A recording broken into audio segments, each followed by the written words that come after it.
trying to get you folks to understand this is how the smoke and mirrors works. I just simply want to find out what happened to the American dream as someone who is living the American nightmare. You got to know the facts, and if we came together, we could overcome the corruption that's murdering us all. I'm just trying to make the world aware of the truth, and I've got it. And yet another somewhat nauseating, revealing, crazy, sort of stuff that has transpired from last night through today. And it's really more of the same of what I've been preaching, educating, enlightening, invigorating, hopefully battling with you on an ongoing basis. It's a crazy, crazy, crazy situation. So as of last night, the first thing that had a lot of people talking was what looked like potentially the insolvency of one of the biggest banks in the world, a too big to fail bank that's located in Switzerland, that's part of the coveted too big to fail banks that are involved with all sorts of crazy criminal stuff. I mean, some horrifically criminal stuff. But they looked like they were going to be insolvent as part of this ongoing scenario that kind of morphed out of England with the Bank of England, the Central Bank of England, having to step in and provide liquidity and buying bonds to save pensions, but also doing a lot of fiscal austerity while reducing taxes for the wealthiest in the United Kingdom to try to, supposedly deal with rising costs of inflation. And it gets a little bit complicated. In fact, I don't have anywhere near the intelligence and the tech, really the know-how to understand, to unpack all of the sorts of ways interest rates with derivatives on an overnight lending basis can lead to like really short liquidity traps that could potentially create all sorts of systemic problems in our financial system. But all of that is a continuation of what it is that I am an expert in, that has done what nobody else has done, that basically, it's just remarkable that we have presented what created the great financial crisis in 2008, led to millions of people getting completely set up and destroyed by our system, which includes the judiciary, to basically not just gut the middle class or the American dream. And what I mean by the American dream is not just the economics of the middle class, but also the integrity of law and the common sense of supply and demand and everything that supposedly runs free markets. But what I've been telling you for a very long time is that's not how it works. And the only ones, pardon me, who have been able to go to the distance to be able to show you exactly the mechanics of how it works is what we put in the con at www.thecon.tv. And the entire purpose of that was to get you and to elevate the truth of the largest criminal conspiracy and cover-up in history that was made possible by what has become the power of the world ever since. The Federal Reserve is in the intersection of it all. So when there was a lot of scuttlebutt last night talking about Bank Suisse being potentially insolvent, and a lot of sell-offs and a lot of dramatic concern about these derivatives and how it was creating kind of what they call a Lehman moment that could basically cascade and create problems for other central banks in Europe, one of the largest being Deutsche Bank, which of course many of you might recognize from being involved with Trump. But they're up there with Citigroup and Chase, and they're one of the world's largest banks. And so if there's a liquidity crisis again, it could create a global downturn and calamity and all sorts of scenarios that create what would be another global depression, which at this stage of the game, considering all the things that are happening in politics, could be extremely problematic, not to mention what's happening in Ukraine. I mean, it's a very, very volatile world at the moment, and the financial system is really the creation of all of it, if you want to know the truth. So what happened and what continues to happen, and how does it continue to be relatable to all of the information that we've provided to you that the entire world is missing, okay? Not the entire world. There's a lot of people that are getting more and more astute and on point about what the Fed has been doing and what it does and how it does it to become something that's really raising on their radars from their particular come-froms of like, you got to be kidding me. But they still don't have the facts of what we put in the con, and this is why it's so important. And I want to kind of take a different track here. So it appears that the Federal Reserve has, in its kind of bailiwick, ability to create different infusions in a different quarter that can potentially create all sorts of, lender of last resort capacity and bond purchasing sorts of programs, which we call QE. Given what they've been trying to do over the course of the last several months, which is increase interest rates and decrease the amount of quantitative easing or create what they call quantitative tightening to where they're not purchasing bonds and providing liquidity in banks to purchase their bonds however they created those bonds to prop up the stock market. And this is what's been going on for the last 10 years. And so what happened today is it looked like it was a crisis that could create a domino and completely, have another 2008 event, which a lot of us have been thinking is inevitable, right? And I've been thinking that way for like the last 18 months, but they continue to be able to kick the ball down the road because the Fed continues to do what it does because you don't understand what it does, because no one in media is going to tell you what it does. No one in media knows exactly what they're talking about, and yet they get paid $30 million to cherry pick other events that are situations to keep our attention focused on everything but what absolutely has control, which is the financial system and the global financial system. And the way they've worked and operated is every time they save the banks and they save this situation, this racket, they just destroy the free markets that much more. And so that it's just more and more money to the most wealthy companies in the world, as well as the most wealthy people associated with those companies. It's a nonstop looting scenario from these central bank antics through a whole smoke and mirrors menagerie to make you think that, hey, they're going to save pensions, they're going to save the economy. Whatever's happening right now with inflation, whatever's happening with houses being out of reach for me, whatever's happening with me not being able to make more money is suddenly going to equate to, if they continue with interest rate hikes, most of us not having the opportunity for income. They're going to create more unemployment. And usually how that works is those who are the most vulnerable at the bottom are the ones who feel the pain and suffering first.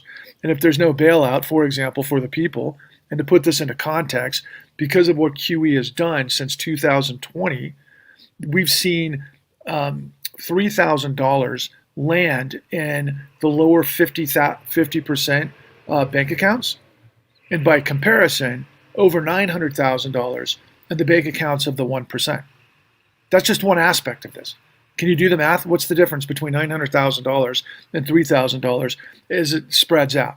And so ultimately, because of easy money lending practices throughout this whole situation, those that are in power are like, whoa, Nelly, we got to hit the brakes on what we've created that's supposedly creating inflation. And they're blaming people by saying regular people that have gotten jobs since COVID and markets opened back up or the economy opened back up, that you're getting paid too much money, that too many of you have jobs because you have too much money, because you have more spending capacity, that you are creating conflation. And so therefore, we got to put the skids on this and slow things down. Meanwhile, what you don't know is this incredible apparatus of the system that is so incredibly sophisticated at grifting its way to the outcome of what I just told you, that the rich get exponentially richer while everybody else falls and falls and falls. They're at this kind of crux right now, i.e. the financial system of the world, where you can't continue to create and pump money into these markets and not expect inflation to continue to soar, while at the same time trying to maintain full employment and trying to maintain buying capacity for the people below the line. But that's where the whole facade is. They don't care about the people that below the line. The suffering, the expendability, everybody down here, they get to be thrown in the trash. And that creates all sorts of incredibly painful scenarios for people that, loss of income, can't afford to pay the rent or the house or to maintain the family, and so on and so forth. And so you have just incredible cultural despair. And like, for example, the way that, and I don't really talk about this often, but the way it impacted me was that when I first went through this situation in 2008, I was making great money. I was into my house. I had a young family, and I was living my dream, right? I'm the kind of guy that, ended up coaching football, being very involved with my kid's life, a guy that provided for the family, and was kind of an upwardly mobile middle-class guy, and that's how I operate. And suddenly my world turned upside down because of the situation that I'm talking about. And it took me over a decade to go get all of the answers that I'm telling you about. But back in the old days, in my life, back in 2008, what it led me to was initially insanity because I didn't understand it, which led me to want to ultimately, end my life because I couldn't handle the pressure or the failure or the sorrow of not being able to be, the breadwinner, the provider for my family and a safety net and somebody responsible and accountable, based on the decisions that I've made, which came from getting a college education, working my ass off to get into a position that I could be independent, only to have basically my world turned upside down. So what I ended up doing was I went on this incredible journey to answer all of the pieces of the puzzle that I knew that the mainstream wasn't answering. The media, our government, everybody else. It felt to me like they were hiding something. And as it turns out, they were. So what you need to understand, and before I get there, I want to go into the second aspect of this. Look, in 2020, all right, so 2008 is its own standalone, but it created because of this incredible criminal syndicate that blew up the world based on everything we show you on the con at www.thecon.tv, led to the Federal Reserve providing $30 trillion of liquidity to a criminal system illegally behind, in the back rooms that nobody understood and nobody questioned. And as it turns out, like I said, it was illegal. And I could go off on a tangent all day about what that illegal scenario was, but just suffice to say, all of the financial, the too big to fail banks, the hedge funds, the private equity, everybody who's immersed in making money from money through this whole complicated flow of capital, ultimately got bailed out when they buried everybody else. And that led to all sorts of political upheaval. On the left, it was the Occupy Wall Street movement. On the right, it was the Tea Party. And that created this world that we've got into. But starting in 2010, we created what was known as quantitative easing.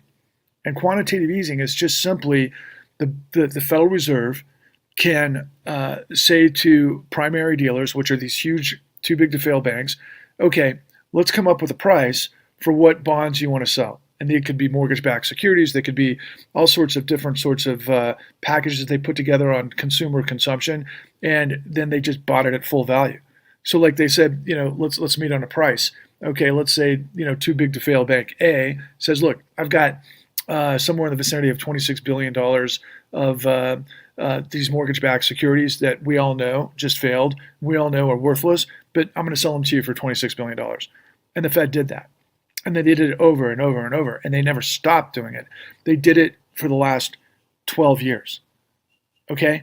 And they continue to do it in ways that are just unbelievable. So, for example, in 2019, and nobody really understands this, there was another global run on derivatives that is part and parcel to this bullshit. Let's just call it a casino in terms of banks, trying to hyperinflate assets and everybody betting on the margins and finding ways to get fees and all of these things that don't produce money for the real economy. They went sideways in 2019. And if some of these groups that I pay attention to are correct, they said that the liquidity that was created in that crisis in 2019 was over $20 trillion. So we've got $29 trillion in 2009, another $20 trillion in 2019, and then we had the mother lode of them all. Literally, when COVID hit, the economy just went off a cliff. It just all came to a complete standstill. There was more people that became unemployed overnight. There was no business activity. Supply chains just shut down, and everything that came with it, and that manifested trillions of more of liquidity into the system, which ultimately created this hyper boom in stocks and this hyper boom in equities, which are stocks, and hyper boom in real estate.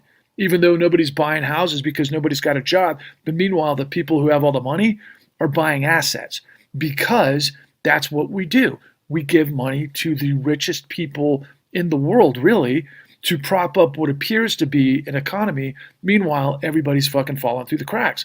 So, for example, again, to remind you where we are in the conversation, and because of quantitative easing in 2020, the lower 50% of all households received somewhere in the vicinity of about a $3,000 increase in their bank accounts. By comparison, the top 1% got $900,000 in that same time period, based on all of these things that play out in increasing value of equities and stocks and real estate and that sort of thing. So now we're a couple of years out from that, right? The economy's starting to maneuver. People started to going back to work. The Fed was supposedly, because the economies of the world were starting to come back after COVID, we're going to start to pull back on the easy money lending process to the banks and to the financial system that can play this casino in every which way that they can make money going up and money going down in monumental ways, just as long as that spigot to the Fed is still open for easy money. But once they increase interest rates, and once they pull back on the asset buying program, then everybody in that financial system that's been creating this illusion ever since, they pull back. What they do is they're like, nobody's buying, we're going to back up, and then all of a sudden the entire system seizes up. Again, capital is fuel for the markets, just like oil in your engine, right? Gasoline in your engine. It's what makes it run. But imagine that, this whole time we've predicated this whole thing on whatever is going to be the fuel injection, and then the people that are supposed to manage it literally only manage it for themselves, and they're going to pull back, and they're going to let the whole engine collapse. Because that's how they do it when you're insanely, like a crack addict getting free money. Just imagine, and that's what they do. And I happened to see a report a couple of weeks ago that showed that a lot of these guys that had become these huge asset managers were spending shit tons of money on strippers, which made me laugh, right? But that's kind of the perverse insanity of all of these types of things that have been going on for like the last 20, 30 years, okay? But on overdrive, in fact, let me just clarify what I just said. The first time this ever happened in history was because of what happened after the great financial crisis, which we show you completely in the con. That created this world, that created this illusion, that creates this madness. And so today, as it appears at the moment, let's take a look at where the market is at the moment. Booming. Almost 1,000 points up in the Dow, almost 500 points up in the New York Stock Exchange, and NASDAQ is way up as well. So it's a good day for people that are invested, okay, because of this policy. But most people that are invested in markets and have equities and all of these things are the top percentage of the population. Meanwhile, if the Federal Reserve goes through, no matter what, and I don't think they're going to, because I think the liquidity that just provided today to try to stem off whatever this is could be just another Band-Aid, or they'll continue, being able to move this forward. I still haven't figured it out yet, because I know that the Federal Reserve has a plunge protection team and all sorts of other complicated stuff. But meanwhile, if they do increase the interest rates, a lot of people are going to lose their jobs. There's going to be a lot of suffering. So one way or the other, you have cost of living that goes up that you can't keep up with, or you're just going to suddenly lose your job and the ability to pay the debt that you've aggregated. And if you're doing that, that's kind of what I did back in 2007. Because I was making a lot of money, and then I wasn't overnight, and then I lived on credit until I couldn't afford it anymore. Then the entire economy collapsed. I think that's what we're right in the midst of. And what it did to me initially, like I told you, was it drove me insane, almost drove me to kill myself. I finally got all the answers, only to go to 2020, and literally the same thing happened to me again. So on a personal level, I basically lost my marriage because of this.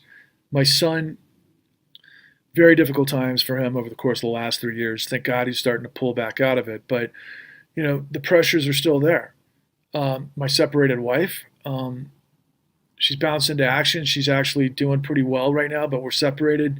And, it's Still a lot of pressure on us. We're not anywhere near where we used to be, but I'm still trying to get this truth to the world of how this system works, and it's not an endeavor that pays money, but I do it because I have to, because I've got the truth that the goddamn world needs to come to understand if we have a chance to create or recreate the paradigm, because we know how this whole thing works, so that we can shift to a sustainable world and a sustainable economy, to where we actually have a middle class and we have everything predicated on the rule of law and supply and demand and all of those things that I grew up thinking were the story. We've perverted this whole thing, and we've distorted markets, and it's literally a house of cards, and it's a giant grift, and it's a machine of madness that will continue to loot the world until they blow themselves up, or destroy all of us in the process. And the question is, if you were sitting knowing what I know, and for the millions of you who've experienced this, if you've had pressure in your life, you've lost your your marriage, all the calamity that comes with it, and for all of you who have lost your houses, again, the only way that the courts could illegally foreclose on you was because of this system that I'm telling you. The money to be able to provide all of this stuff to the people that foreclosed on you illegally came from the Federal Reserve through quantitative easing. That's how they bulldozed everybody, and the whole thing is predicated on collateral. And so you were thrown into the streets and your lives were destroyed, and however you bounced through it, and many of you are still hanging on by your fingertips, but you're just looking at this small piece of the puzzle, when what I'm telling you is this huge universal machine of deception that we all continue to just play along with. That's based on the full faith and credit of the United States. And what kills me is that I've always been about truth and honesty and courage and the strength of dignity. And I've always live and let live. It doesn't matter what your ideology is or how you live your life. Everybody has processes that they go through. But for me, when you live an honest life and you live a life with value and live a life of purpose, to try to be that good guy, parent to, a kid, to teach him how to live within the rules and do the right thing and everything else. And suddenly you realize, and you look around, and this whole system is a complete deception racket for criminals. And I can't sit on the sidelines and let that happen. I can't pretend like it doesn't exist. And I've literally sacrificed everything I am to be able to bring this truth to you. And the pressure is immense. And I promise you that if we don't do something about this together, collectively, with the truth, this thing will bury millions of more people. It could lead to a complete, wipeout. I don't know what to say about what's going on with Putin and what's going on with the ups and downs, the volatility of the markets, and then all of the other things that are associated with climate change and everything else. All of these things are fixable, but not when criminals are in control. And that's what I'm just trying to tell you. These criminals save themselves at your expense. They are above the law. They don't care about the law. In fact, for all of you who've lasted this long to listen to this, I'll give you a cultural reference. Today, Kim Kardashian got, I think, fined $1.2 million for deceptive acts and practices. Kim Kardashian gets a small fee for a small-time deal, just like Martha Stewart did when the Kings, Pierce, Stephen Cohen, and all of the other guys, that Goldman and BlackRock and all the huge asset managers and private equity and all the rest of them, they're untouchable. The law is just for people down here. And like Kim Kardashian's down here, right? That should put it into perspective for you. It's all a game of absolutely monumental hide and seek. And they've got complete control based on just being able to control the central bank for themselves. Anyway, I hope I've connected with you. I don't know what's going to happen next. I'm trying to prevent the suffering of millions of people. And I know I said this a little bit, tongue in cheek last week. And I said, how do you fix stupid? Suffering. Well, I've suffered enough. I don't want to suffer anymore. I want the world to make sense. If you want the world to make sense, you must understand how the world works. The easiest way to do that is the Con at www.thecon.tv and join us.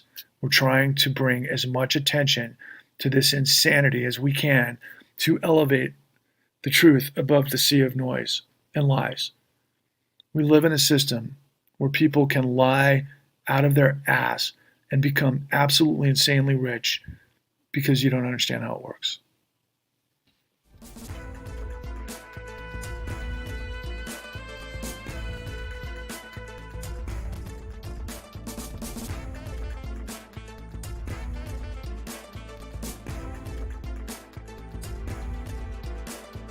I just made a promise to myself that I was going to find the answers.